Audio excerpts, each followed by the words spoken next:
Netizen Malaysia sering komen kalau Indonesia kalah perang dengan Malaysia, Inggris, Australia, Selandia Baru dan Singapura saat konfrontasi Indonesia-Malaysia. Mimin cuma mau jawab, Indonesia tidak ada sejarahnya kalah perang.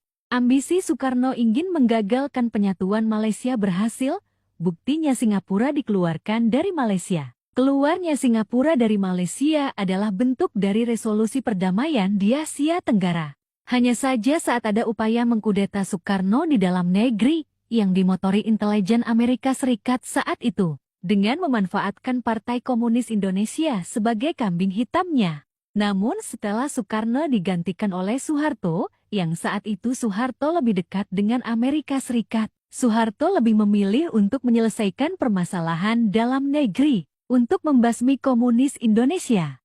Kalau Indonesia kalah perang saat itu, Indonesia saat ini jadi anggota Persemakmuran Inggris. Namun sampai hari ini Indonesia masih tetap jadi negara independen dan tidak ada negara yang bisa mengatur Indonesia. Mimin tegaskan sekali lagi, jika Indonesia kalah perang dengan Malaysia dan sekutu, Indonesia sekarang jadi negara Persemakmuran Inggris, di mana ada sejarah yang membuktikan kalau Indonesia pernah kalah perang. Kecuali sejarah Malaysia, karena sejarah Malaysia buatan Inggris.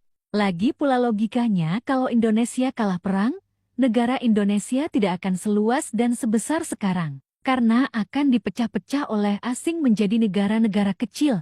Lagi pula saat itu, Inggris enggan melakukan perang terbuka dengan Indonesia, karena mereka takut akan kehilangan negara-negara persemakmuran di Kalimantan.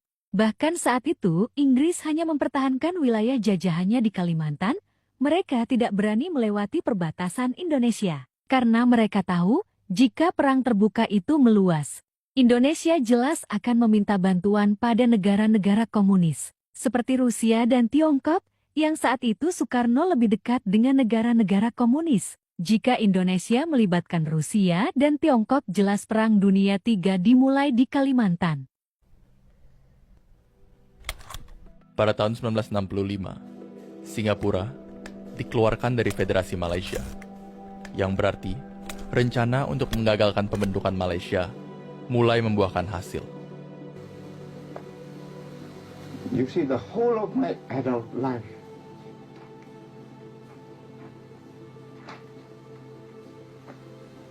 I had believed in Malaysian merger and the unity of these two territories. You know, as a people connected by geography, economics, and ties of kinship,